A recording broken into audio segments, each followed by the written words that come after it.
UDF പ്രതി മുഹമ്മദ് ഷമ്മാസിലേക്ക് പോവുകയാണ്. ഷമ്മാസ്, എന്തുകൊണ്ട് UDF? വളരെ കൃത്യമായി തന്നെ കഴിഞ്ഞ 10 വർഷക്കാലം ഈ സംസ്ഥാനം ഭരിക്കുകയല്ല, മറിച്ച് മുടിച്ചു മുന്നോട്ട് വന്ന ഒരു ഗവൺമെൻറ്റിനെ താഴെ ഇറക്കുന്നതിന് വേണ്ടിയിട്ടാണ് ഈ തെരഞ്ഞെടുപ്പിൽ UDF ഈ നാട്ടിലെ ജനങ്ങളോട് വോട്ട് ചോദിക്കുന്നത്.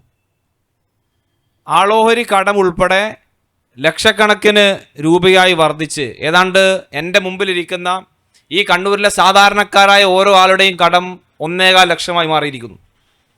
6 ലക്ഷം കോടി രൂപയായി ഈ സംസ്ഥാനത്തിൻ്റെ പൊതുകടം മാറ്റിയതിൻ്റെ ക്രെഡിറ്റ് LDFന് മാത്രം അവകാശപ്പെട്ടതാണ്. 10 വർഷം ഭരിച്ച മുഖ്യമന്ത്രി പിണറായി വിജയന് പ്രത്യേകമായി അവകാശപ്പെട്ടതാണ്. സമസ്ത മേഖലയിലെ വികസനത്തെക്കുറിച്ച് ഇവിടെ സൂചിപ്പിക്കുകയുണ്ടായി. യഥാർത്ഥത്തിൽ ഓരോ മേഖലയിലും എടുത്തു നോക്കുമ്പോൾ എന്താണ് സംഭവിക്കുന്നത് എന്നതിനെ സംബന്ധിച്ച് കേരളത്തിലെ പൊതുജനങ്ങൾക്ക് നല്ല ബോധ്യമുണ്ട്. അതുതന്നെയാണ് UDF ഉയർത്തിക്കാട്ടുന്നതും. ഏറ്റവും ഒടുവിൽ സൂചിപ്പിച്ച ആരോഗ്യ മേഖലയിൽ ഉൾപ്പെടെ അവയവമാറ്റ ശസ്ത്രക്രിയക്ക് പോയാൽ ഉപകരണ മാറ്റത്തിനുള്ള ശസ്ത്രക്രിയ 5-6 വർഷം കഴിയുമ്പോൾ നടത്തേണ്ടി വരുന്ന സാഹചര്യം ആരോഗ്യ മേഖലയിൽ.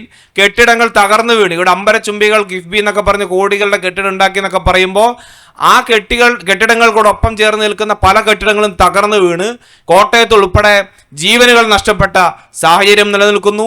ജനങ്ങളുടെ ജീവനും ആരോഗ്യത്തിനും ഒരു തരത്തിലുള്ള പുരോഗതിയും കൈവരിക്കാൻ കഴിയാത്ത രീതിയിൽ, ഒരു വിലയും കൽപ്പിക്കാത്ത രീതിയിലേക്ക് ആരോഗ്യ മേഖല തന്നെ നിൽക്കുമ്പോൾ ഇവിടുത്തെ തൊഴിലാളികളുടെ, ഇവിടുത്തെ സാധാരണക്കാരുടെ, അഭ്യസ്തവിദ്യരായ ചെറുപ്പക്കാരുടെ അവസ്ഥ എന്താണ്?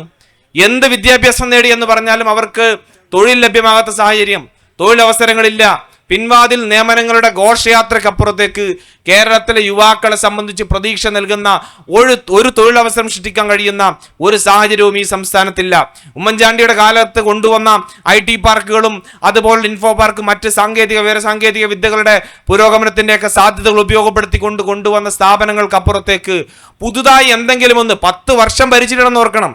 കേവലം പരമ്പരാഗത രീതിയിൽ കേരളത്തിൽ കാണുന്ന 5 വർഷം മാറി വീണ്ടും 5 വർഷം പുതിയ ഗവൺമെന്റ് വരുന്ന സാഹചര്യമല്ല. കൃത്യമായി പറഞ്ഞ കാര്യങ്ങൾ നടപ്പിലാക്കാൻ 10 വർഷം കിട്ടിയിട്ടും ഈ പറഞ്ഞ കേവലം പ്രഖ്യാപനങ്ങളും ഫ്ലക്സിൽ ഒതുങ്ങുന്ന കോടികൾക്കും അപ്പുറത്തേക്ക് കേരളത്തിലെ യുവാക്കൾക്ക് വേണ്ടി എന്ത് ചെയ്യാൻ സാധിച്ചു? പിന്നെ വിദ്യാഭ്യാസ മേഖലയുടെ കാര്യം ഇവിടെ പറഞ്ഞു. കേരളത്തിൽ നിന്ന് തന്നെ പുറത്തേക്ക് പഠിക്കാൻ പോകുന്ന വിദ്യാർത്ഥികളുടെ കണക്ക് 1000-ഉം 10,000-ഉം മിനിറ്റ് ലക്ഷക്കണക്കിന് വിദ്യാർത്ഥികൾ ഇന്ന്. അതിന്റെ കണക്ക് യഥാർത്ഥത്തിൽ നമുക്ക് ബോധ്യപ്പെടുന്നത് എപ്പോഴാണ്? വിവിധ അന്താരാഷ്ട്ര തലത്തിലുള്ള വിഷയങ്ങൾ ഉണ്ടാകുമ്പോൾ, യുദ്ധവും മറ്റ് ക്രമസമാധാന പ്രശ്നങ്ങളൊക്കെ ഉണ്ടാകുമ്പോൾ ആ പ്രശ്നങ്ങളിൽ അകപ്പെട്ട് കിടക്കുന്നതിൽ കൂടുതലും വിദ്യാർത്ഥികളാണ്. നമ്മുടെ നാട്ടിൽ വയോജനങ്ങളുടെ ഒരു കേന്ദ്രമായി കേരള സംസ്ഥാനം മാറുന്ന രീതിയിലേക്ക് ഈ സംസ്ഥാനത്തെ മുഴുവൻ യുവസമ്പത്തും വിദ്യാസമ്പന്നരായ ചെറുപ്പക്കാരും പുറം രാജ്യങ്ങളിലേക്ക് പലായനം ചെയ്യുന്ന രീതിയിലേക്കുള്ളൊരു അവസ്ഥാവിശേഷം ഇവിടെ ഉണ്ടാക്കിയിട്ടുണ്ട്. അതിൻ്റെ ക്രെഡിറ്റും LDFന് അവകാശപ്പെട്ടത് തന്നെയാണ്.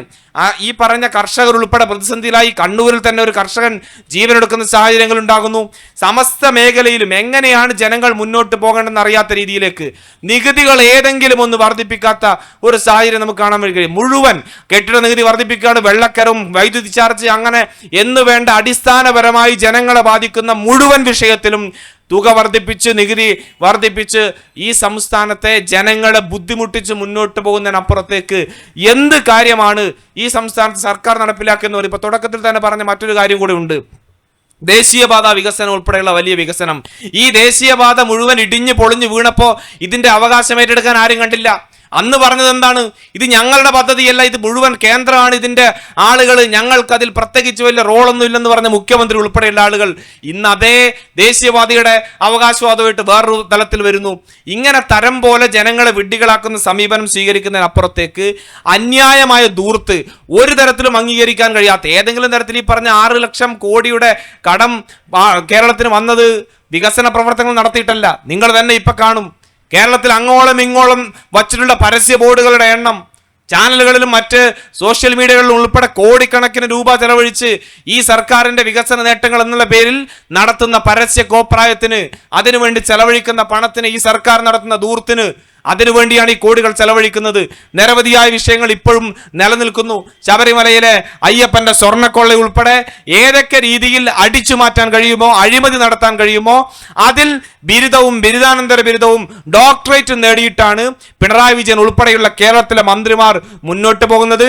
അതിന് നേതൃത്വം നൽകിയ സർക്കാരാണ് കഴിഞ്ഞ 10 വർഷക്കാലം LDF നേതൃത്വത്തിൽ കേരളം ഭരിച്ചത്.